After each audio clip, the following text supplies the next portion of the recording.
Génesis capítulo 1, versículo 7. E hizo Dios la expansión y separó las aguas que estaban debajo de la expansión de las aguas que estaban sobre la expansión. Y fue así.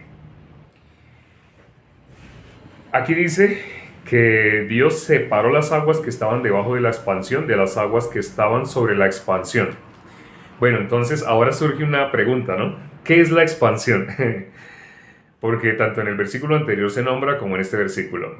¿Qué es la expansión? Dice, separó las aguas que estaban debajo de la expansión de las aguas que estaban arriba de la expansión. Si lo graficáramos humanamente, sería el mar y las nubes. Ahí sí sería las aguas que están sobre la expansión como las nubes. Aunque bueno, literalmente no eran las nubes. Antes no había lluvia como ahora. Antes incluso la gente no conocía la lluvia.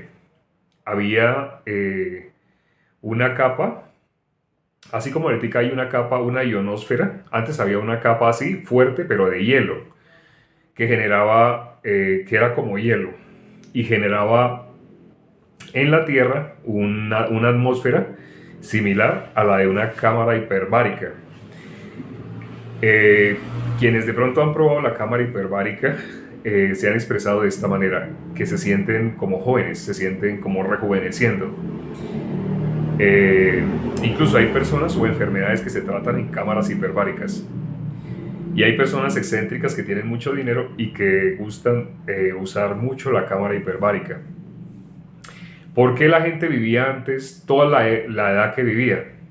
Antes del diluvio, las personas vivían normalmente 600, 700. Matusalén, sabemos, vivió 969 años, es el récord. Adán vivió 930 años. Pero eso se logró con la atmósfera anterior, es decir, antes del diluvio. ¿De dónde salió tanta agua? ¿De dónde cayó tanta agua que cubrió hasta el monte más alto? Esa capa que había en la atmósfera y que hacía que los alimentos fueran mucho más nutritivos de lo que son ahora, que hacía que las personas vivieran toda la edad que podían vivir. Esa capa cayó a la tierra. De esa agua fue que se inundó la tierra. Entonces cuando dice separó las aguas que están arriba de la expansión, de las aguas que están abajo de la expansión, no es tanto las nubes y el mar. Así es como normalmente la gente se lo imagina, las nubes y el mar. Y en sentido metafórico sí sería así, pero realmente en sentido espiritual es las aguas de abajo, está hablando las aguas de la tierra. El agua, vimos la vez pasada, ¿qué es el agua? Es la palabra de Dios. Cuando algo se va a lavar, ¿con qué se limpia? Normalmente, ¿con qué se limpia? Se limpia con agua. Hay personas que me han dicho, se limpia con detergente, pero no. Si digamos, tú usas un detergente líquido o un detergente en polvo o un detergente en crema para lavar la loza, tú la metes debajo del chorro de agua, le echas agua. Luego le pasas el detergente. Si el detergente fuera el que realmente lavara, tú dejarías la ropa, dejarías el plato, la loza, los platos, los cubiertos, los dejarías así con jabón. Solamente le pasarías un trapo, le quitarías el jabón y ya guardarías. Pero ¿por qué uno no hace eso? Porque uno sabe que el agua es la que verdaderamente limpia. El jabón no limpia. Esos son desengrasantes, ayudan a que caiga más fácilmente la grasa. Hay personas que en el ejército siempre cargaron como en un carriel, en una mochila, en una maletita de esas que se colocan terciadas de lado a lado. Cargaron ahí el plato como si fueran en guerra. Cargaron el plato, un pocillo y cuchara, tenedor, cuchillo. Y no usaron durante 2 años que estuvieron en el servicio, nunca usaron jabón, sino que terminaban de comer y pasaban a donde estaba como una zona de lavado de platos y ahí lavaban su plato, pero con la mano. No usaban esponjilla, no usaban nada de lo que nosotros usamos. Y así pudieron lavar sus platos durante mucho tiempo. Porque lo que realmente lava es el agua, no el detergente, es el agua. El desengrasante ayuda de alguna manera. desde Morelia, gracias, de Venezuela, ya ahorita dijeron de México. El detergente desengrasa, pero lo que verdaderamente lava es el agua. Entonces, cuando vimos la vez pasada, cuando hablamos de Génesis 1:6, vimos que el agua, ¿qué representa? Lo que verdaderamente limpia. Jesús dijo, ya vosotros estáis limpios. ¿Por qué estamos limpios? Por la palabra que yo os he hablado, dijo nuestro Señor Jesucristo. Ya vosotros estáis limpios por la palabra que yo os he hablado. Entonces, lo que verdaderamente limpia es el agua. Y en sentido espiritual, ¿qué es el agua entonces? La palabra de Dios. En el principio era el verbo era con Dios y el verbo era Dios. Dice en Hebreos 1:3 que nuestro Señor Jesucristo sustenta todas las cosas con la palabra de su poder. Todas las cosas son sustentadas por la palabra de su poder. Entonces, ¿qué es el agua bíblicamente? La palabra. La palabra. Nuestro Señor Jesucristo dijo, el agua que Él da es el agua que no le va a poder permitir a uno tener sed. También eso lo vimos en el video anterior. Pero hoy tenemos que nombrarlo rápidamente para nuevamente hablar sobre por qué separó las aguas de abajo de las aguas que están arriba. Las aguas que están abajo, las aguas que están arriba, ¿qué representan? Arriba representa los cielos, abajo representa la tierra. Arriba los cielos, abajo la tierra. Las aguas que están abajo representan los mares. No sé si conozcan este versículo que dice, todos los ríos van al mar y el mar no se llena. El ser humano, por más que trate de buscar la felicidad en las cosas de este mundo, no sé, viendo películas, de pronto algunos experimentando algún tipo de placeres, ya sea con alucinógenos, con licor, o con sexo, o con vicios de cualquier índole, cigarrillo, con cualquier tipo de adicción a videojuegos o a juegos. La gente, por más que crea que si hace algo se va a aburrir, puede hacerlo y nunca se va a llenar. Realmente nunca se va a llenar. Por eso dice, todos los ríos van al mar y el mar no se llena. Las aguas de abajo, eso que gráficamente sería como el mar, está representando, si la tierra representa a nosotros, esas aguas de abajo representan nuestros pensamientos, los que creemos que son nuestros pensamientos. Vemos que Dios separó. Dios dijo, sea la luz. Y vio Dios que la luz era buena. La luz, ya sabemos a qué se refiere, a nuestro Señor Jesucristo. Eso también lo vimos en el capítulo correspondiente, el versículo correspondiente, cuando nuestro Señor Jesucristo dijo, sea la luz, en el versículo 3, Génesis 1:3.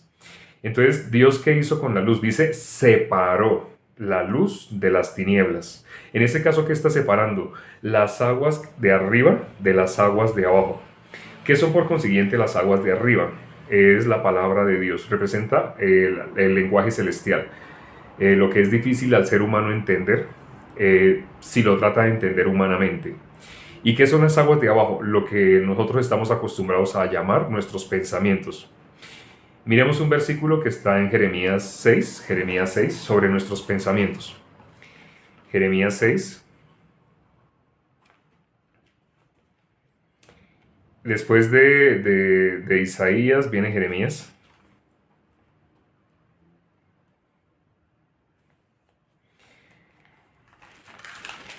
Jeremías capítulo 6, versículo 19. Aquí aparece una expresión que llama mucho la atención porque le empieza a hablarle a la tierra, ¿sí? Dice, y como si la tierra tuviera oídos. Porque sabemos cuando dice la Biblia tierra, quienes han visto los versículos anteriores de Génesis 1, entenderán que tierra somos nosotros. Nosotros fuimos hechos del polvo de la tierra. Entonces, cuando en Marcos 4 nuestro Señor Jesucristo habla de los 4 terrenos, habla del corazón del hombre, las 4 variantes que hay en el corazón del hombre. Solo una puede dar fruto, pero las otras son inútiles. Las otras son inútiles porque no pueden dar fruto. Parece que van a dar fruto. Algunos se emocionan, como el que es en Pedregales, se emociona, pero no puede dar fruto. Aquí en este versículo, Jeremías 6:19 dice, oye tierra, he aquí yo traigo mal sobre este pueblo. Está hablando a todos nosotros. Oye tierra, he aquí yo traigo mal sobre este pueblo. ¿Cuál es el mal? Aquí dice cuál es el mal. Dice, el fruto de sus pensamientos, porque no escucharon mis palabras y aborrecieron mi ley. Vimos, Dios separó las aguas de arriba de las aguas de abajo. No escucharon mis palabras, las aguas de arriba. Cuando una persona está sumergida en sus pensamientos, aquí dice, he aquí yo traigo mal, oye tierra, he aquí yo traigo mal sobre este pueblo. ¿Cuál es el mal? El fruto de sus pensamientos. Nosotros podríamos pensar el mal es como cosas feas, cosas que moralmente son censurables, pero delante de Dios la maldad no es esa. Vamos a mirar otro versículo donde se aclara cuál es la maldad. Está en Jeremías también, Jeremías el capítulo 2. Aquí estamos en Jeremías 6, Jeremías 6, 19. ¿Cuál es el mal que le puede llegar a una persona? El fruto de sus pensamientos. La persona que confía en sí mismo. Eso también lo vimos en el versículo, en el capítulo que tratamos sobre el versículo de confianza en sí mismo. Y hay varios videos en el canal, en el perfil de TikTok que hablan sobre la autoconfianza. La psicología moderna enseña que la autoconfianza es lo mejor que le puede pasar a una persona. Pero cuando miramos en la Biblia, Dios no mira lo que mira el hombre. La psicología moderna enseña, tú debes confiar en ti mismo, debes sentir, así le hablan a uno. Pero cuando uno mira la Biblia, el que confía en sí mismo, esa persona, ¿de qué se aleja? De la palabra de Dios. ¿Puede recibir la palabra de Dios? No. La persona que confía en sí mismo de que está lleno, esas son las aguas de abajo. Dios las separó. Así como Dios separó la luz de las tinieblas, como separó el espíritu del abismo, en los primeros versículos de Génesis 1, así también está separando las aguas de arriba de las aguas de abajo. Entonces, ¿qué es la maldad para Dios? Vamos a mirar en Génesis, Jeremías. Estamos en Jeremías 6, vamos a Jeremías 2. Jeremías 2, versículo 13. Aquí van a ver delante de Dios cuál es la maldad. Las personas piensan que maldad es, sin tener en cuenta la palabra, si dejáramos a un lado la palabra y preguntáramos así, hiciéramos una encuesta, ¿qué es la maldad del ser humano? Normalmente empezaríamos a nombrar transgresiones. Empezaríamos a decir la maldad sería algo así como violar, matar, robar. Así diríamos que es maldad. Pero cuando miramos la Biblia, esa no es maldad. Esa no es la maldad para Dios. Es más, en el libro de Job dice, si nosotros le hiciéramos males, ¿qué le hacemos a Dios? Si hacemos bienes, ¿qué le damos a Él? ¿Qué le añadiríamos? O sea, Dios no mira lo que nosotros llamamos bienes o males. Digamos, una persona puede dedicar toda su vida a hacer obra social, dedicar toda su vida a ayudar, digamos, a indigentes, a recoger indigentes, a capacitarlos, a rescatarlos de las drogas. ¿Y eso cómo se vería moralmente delante de la sociedad? Se vería muy bien. Nadie lo censuraría. Es más, le darían premios. De pronto hasta gane Nobel de la Paz. Pero delante de Dios tenemos que tener en cuenta, Dios no mira lo que mira el hombre. ¿Cuál es la maldad para Dios? En Génesis 2, versículo 13, dice cuál es la maldad. Dice, porque dos males ha hecho mi pueblo. Dos males. ¿Cuál es el primer mal? Dos males ha hecho mi pueblo. Me dejaron a mí fuente de agua viva y cavaron para sí cisternas rotas que no retienen agua.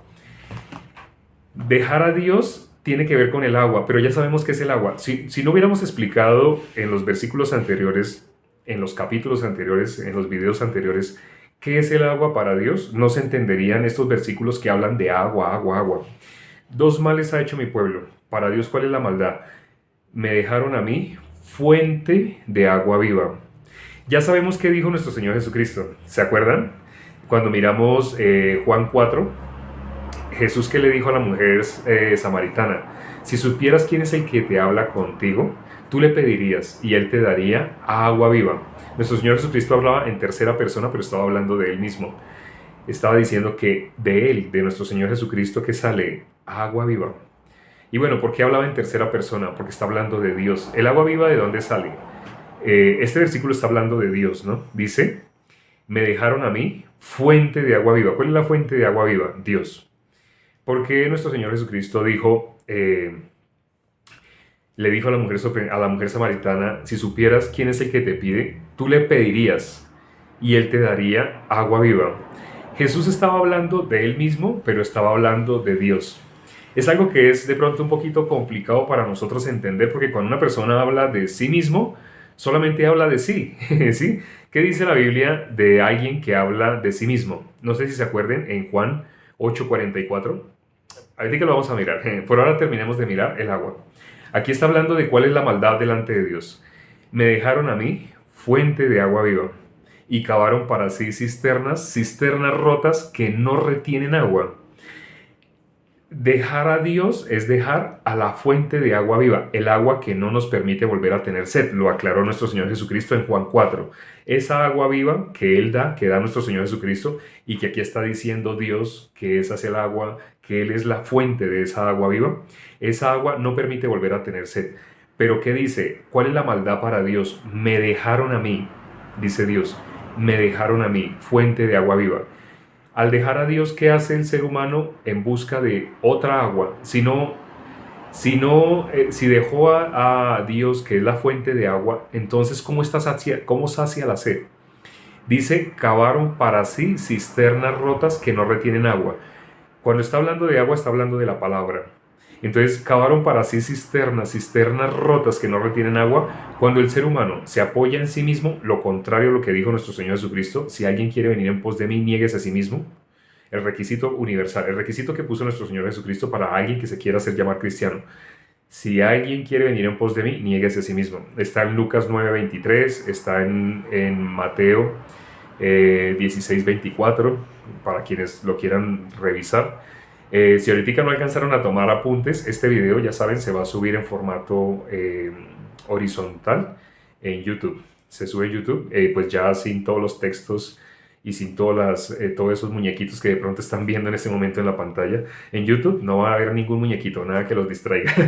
En YouTube solamente van a ver el video tal cual. Me dejaron a mí fuente de agua viva y y cavaron para sí cisternas rotas, cisternas que no retienen agua. Es el ser humano buscando su propia vida. Eso que dice, si dejaron a Dios, ¿qué hicieron?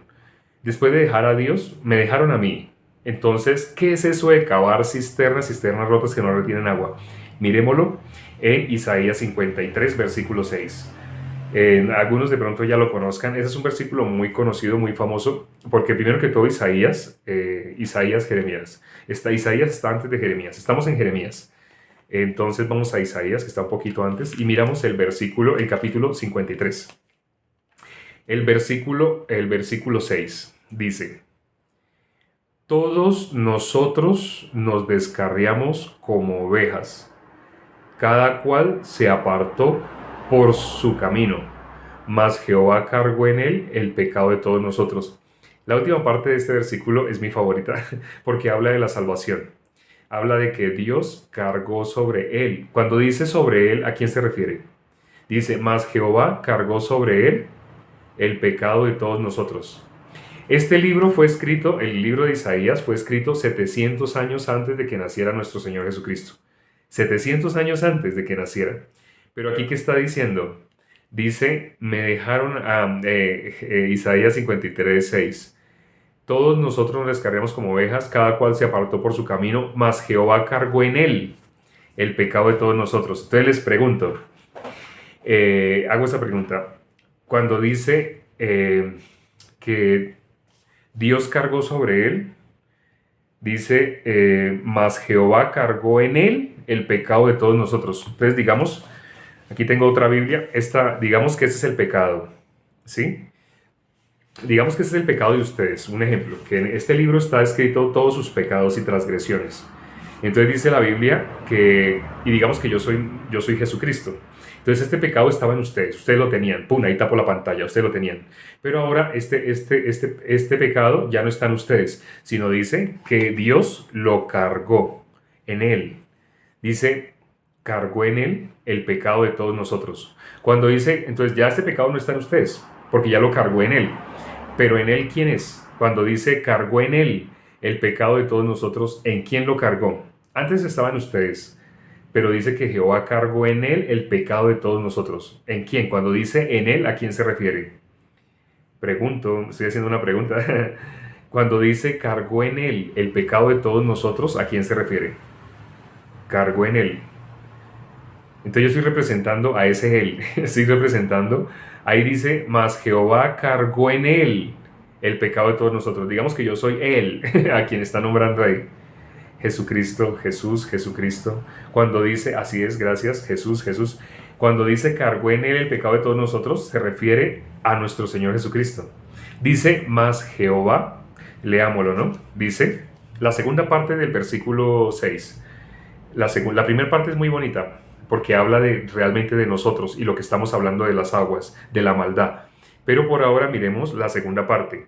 La segunda parte del versículo 6, como desde la mitad en adelante, dice, mas Jehová, desde donde aparece el nombre de Jehová, mas Jehová cargó en él el pecado de todos nosotros. Entonces, Dios tomó el pecado de todos nosotros y lo cargó en él. Entonces yo estoy haciendo la dramatización de que yo soy él. Y ya sabemos quién es él, ya lo dijeron. Él se refiere a su Hijo Jesucristo. Cuando dice él, se refiere, gracias así, a Cristo. Cuando dice cargó en él. Este capítulo fue escrito, este capítulo de la Biblia, fue escrito 700 años antes de Cristo, el capítulo 53 de Isaías. 700 años antes de Cristo fue escrito. Y sin embargo, lo que está diciendo aquí es lo que le iba a suceder a nuestro Señor Jesucristo. ¿A qué vino Él? Jesús dijo, yo a esto he venido. Él vino a morir por nuestros pecados. ¿Por qué a morir por nuestros pecados? Porque la ley demanda que se haga un pago, ¿sí? La ley demanda que se cancele lo que ella está pidiendo. ¿Qué dice la ley? La ley dice, debes hacer esto, debes hacer esto, debes hacer esto, debes hacer esto. Si no lo haces, muerte. Si no lo haces, muerte. Si lo haces, tienes la vida. Pero donde no lo hagas, tienes la muerte. Por eso dice la Biblia que nadie será justificado delante de Dios por medio de las obras de la ley. Porque la ley no se hizo para que la gente trate de justificarse por medio de la ley. Cuando alguien se trata de justificar procurando cumplir la ley, esa persona no ha visto el corazón de Dios, que la ley no se dio para eso y está escrito en la Biblia. Dios no dejó la ley para eso.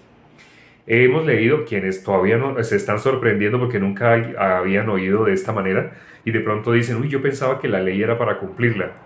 Cuando decimos la ley, para algunos que no sepan, la ley son 613 entre estatutos, preceptos, mandamientos. Esos 613 se resumen en los 10 mandamientos que nosotros conocemos. Nosotros no conocemos la ley completa, los judíos sí la conocen completa, ellos la estudian muy bien. Nosotros apenas conocemos el resumen, que son los 10 mandamientos. Y aún así, los 10 mandamientos se pueden resumir todavía más en 2 mandamientos. Cuando alguien, un intérprete de la ley, a nuestro Señor Jesucristo le dice, toda la ley, le hace el resumen de la ley, le dice, toda la ley se resume en esto: amarás al Señor tu Dios con toda tu mente, con todas tus fuerzas, con todo tu corazón, con toda tu alma. Cuando le dice así, y le dice, ese es uno, mandamiento. Y el otro, y amarás a tu prójimo como a ti mismo. Entonces le resume la ley en 2 mandamientos. Esa persona que le resume la ley en 2 mandamientos, ¿qué le dice nuestro Señor Jesucristo? Viene respondido, haga eso y vivirá. Y dice que esa persona, tratando de justificarse, o sea, buscó la manera de justificarse. ¿Por qué? ¿Qué le está diciendo nuestro Señor Jesucristo cuando le dijo, haz esto y vivirás? Cuando le dijo, haz esto y vivirás, le está diciendo, usted está muerto. O sea, esa persona toda su vida, ¿cómo había tratado de justificarse? ¿O cómo había sido enseñado en su doctrina de los fariseos, de los escribas, de los saduceos, hasta de los samaritanos? ¿Cómo la gente interpretaba la Biblia? Como que podían justificarse delante de Dios cumpliendo la ley. Y este hombre, ya siendo adulto, se acerca delante de Jesús y le dice que qué haré para heredar la vida eterna. Lo que estamos hablando está en Lucas 10, desde el versículo 25. Miremoslo entonces. Solamente que un texto nos está llevando al otro, nos está llevando al otro. Ahorita volvemos a Isaías 53 para retomar desde el principio. Lucas, vamos a mirar Lucas 10 rápidamente, vamos a mirar Lucas 10 rápidamente. Mateo, Marcos, Lucas 10. El versículo 25 dice, y he aquí un intérprete de la ley se levantó y dijo para probarle. Hay que tener en cuenta para qué lo dijo. Maestro, ¿haciendo qué cosa heredaré la vida eterna? ¿Por qué dice para probarle? Porque él tenía claro lo que le habían enseñado, que él cómo se justificaba. Para eso están los mandamientos, o sea, la ley.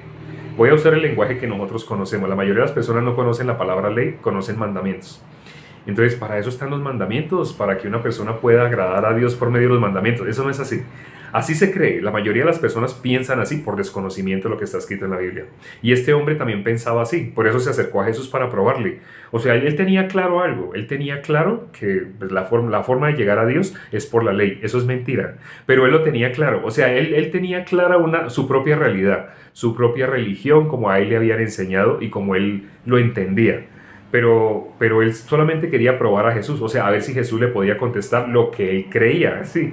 Pero mire lo que dice, lo más sorprendente, nuestro Señor Jesucristo siempre contestaba con sabiduría. Nuestro Señor Jesucristo le dijo, ¿qué está escrito en la ley? ¿Cómo lees? Lo que aparece en el versículo siguiente, lo que aparece en rojo, acabo de leer solo lo que está en rojo, las dos preguntas que le hace.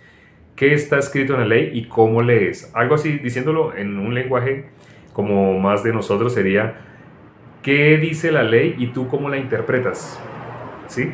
Aquí le está preguntando de esa manera. Y él le dice, aquel respondiendo dijo, amarás al Señor tu Dios con todo tu corazón y con toda tu alma y con todas tus fuerzas y con toda tu mente y a tu prójimo como a ti mismo. Entonces él resumió la ley. Él resumió los 613, los 10 mandamientos, los resumió en 2. Y mire la respuesta que le dio nuestro Señor Jesucristo. Bien has respondido. Haz esto y vivirás. ¿Qué le está diciendo? Usted, al decirle, haz esto y vivirás, le está diciendo que en ese momento él no está vivo. Si se dan cuenta la pregunta, haz esto, la respuesta, la afirmación que le da, haz esto y vivirás. ¿A quién se le dice y vivirás? Se le dice a alguien que está muerto. Haz esto y vivirás. Le está diciendo, usted está muerto. Bíblicamente muerto, ¿qué es? Usted es hijo de Satanás. Bíblicamente muerto, ¿qué es? Usted está en ese momento en el infierno. La pregunta que Dios le hizo a Adán, ¿dónde estás tú? Dios le dijo, el día que coma de ese árbol ciertamente morirá. Él comió y él estaba en la vida, pero él pasó de la vida a la muerte. Y lo que le dijo Dios cuando le preguntó, ¿dónde estás? Es en ese sentido espiritual. ¿Usted está vivo o está muerto? Usted cuando deje este cuerpo, ¿va a heredar la vida eterna o va a ir a la condenación eterna? Eso significa estar vivo o estar muerto. Entonces cuando le dijo, bien has respondido, haz esto y vivirás. ¿Saben qué dijo él? ¿Qué hizo él? Dice que él queriendo justificarse a sí mismo. Dice, pero él queriendo justificarse a sí mismo. ¿Por qué se quería justificar? Porque él había tratado toda su vida, había tratado de cumplir la ley. ¿Había cumplido la ley? No. Porque nadie la puede cumplir. Si una persona medita sobre la ley, no la puede cumplir.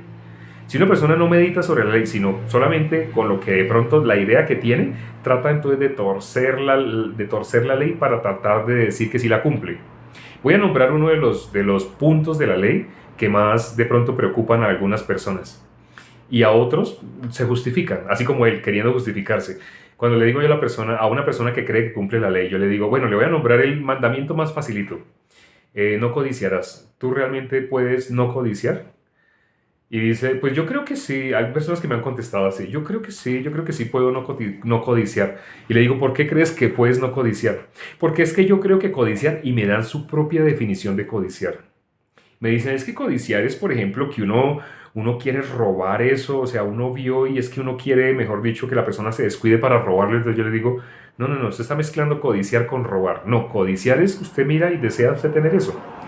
Digamos, usted va en el bus o en su transporte público y usted miró por la ventana y vio, no sé, una chaqueta que le llamó la atención.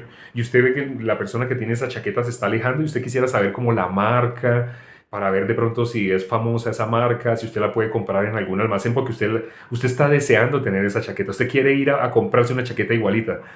Eso es codiciar. Cuando una persona cree que puede cumplir la ley, empieza a torcer para decir que él sí puede cumplir. Los que estaban alrededor de Jesús en el Sermón del Monte, ellos también creían que podían cumplir la ley. Y Jesús les dijo en Mateo 5:17, yo no he venido a abrogar la ley, yo he venido a cumplirla.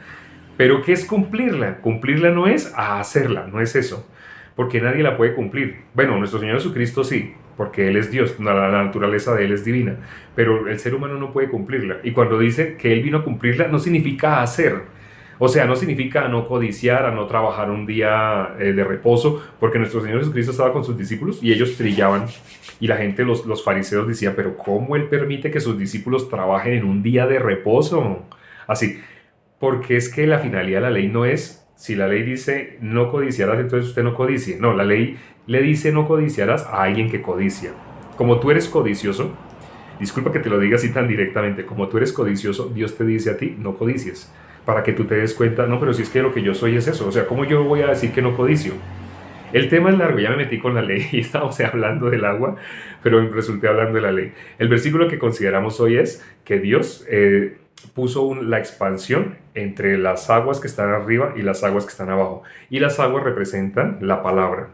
Entonces, los dos males que ha hecho el pueblo de Dios, los dos males que hace el ser humano delante de Dios es haber dejado la palabra.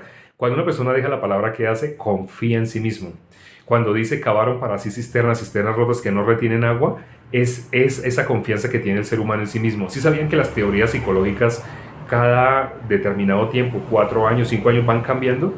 Lo que pensaron psicólogos hace tiempo, después vieron que no servía y lo cambiaron, y después vieron que no servía y lo cambiaron, y pasados 10 años sale otra nueva teoría revolucionaria de cómo educar, cómo ser buenas personas. Porque no pueden, nunca lo van a poder hacer. Siempre se van a quedar persiguiendo, así como el oriente del occidente. Nunca se va a poder alcanzar. Si una persona siempre está yendo hacia el oriente, tratando de llegar, siempre va a seguir andando hacia el oriente. Bueno, esto que estoy citando es un versículo que está en la Biblia. El tiempo se nos acabó, creo que otra vez nos pasamos. Mañana continuamos y mañana creo que vamos a seguir en el versículo 7, Génesis 1:7, porque nos falta mucho para hablar de las aguas. Dios los bendiga, vamos a orar y nos veríamos mañana a las 9 de la noche, hora de Colombia. Padre, gracias por este tiempo que nos has dado para estar considerando tu palabra. Cuán bonito es esta sabiduría tuya, que tú la has escondido de los doctos, de las personas como muy capaces, muy inteligentes, pero tú lo quitaste de esas personas humanamente como muy capaces en el mundo y se lo diste a los niños. ¿Qué son los niños? Personas que pueden recibir la palabra sin ningún, así como los fariseos, que a todos se oponían. Jesús les hablaba y ellos, no, así no es. Ellos a todo le hacían resistencia. Padre, gracias porque tú has permitido eso, que la sabiduría tuya solamente la pueda recibir alguien que sea como un niño. Y bien dijiste, el que para que una persona pueda entrar al reino de los cielos tiene que hacerse como un niño. Nuestro Señor Jesucristo lo dijo. Así, Padre, permite que todas las personas que están viendo esta serie de videos donde estamos explicando paso a paso la Biblia, su simbología, qué quiere decir esto, qué quiere decir aquello, para que tengan las piezas de ese rompecabezas correctas. Una vez que las tengan todas correctas, cada que estén leyendo la Biblia, así podrán entenderla sin ningún impedimento, porque teniendo claras las claves, como lo que significa cada cosa, no es nada complicado entender el corazón de Dios. Es complicado cuando lo que se tiene es un retazo de una creencia, de una doctrina, de otra doctrina, y las doctrinas casi siempre se rodean de un solo versículo. Pero Padre, para poder considerar toda la escritura, todas las fichas las tenemos que tener correctamente. Permite, Señor, que las personas que están siguiendo este estudio lo sigan hasta el final, sigan acá conectados a las 9 de la noche y reciban la bendición tuya, reciban el corazón tuyo, para que la salvación no les sea ajena, sino que por el contrario, para que sean transmisores de esa agua viva, porque tu palabra dice, el que cree en mí, de su interior correrán ríos de agua viva. Te lo pido y he orado en el nombre de nuestro Señor Jesucristo. Amén. Nos vemos mañana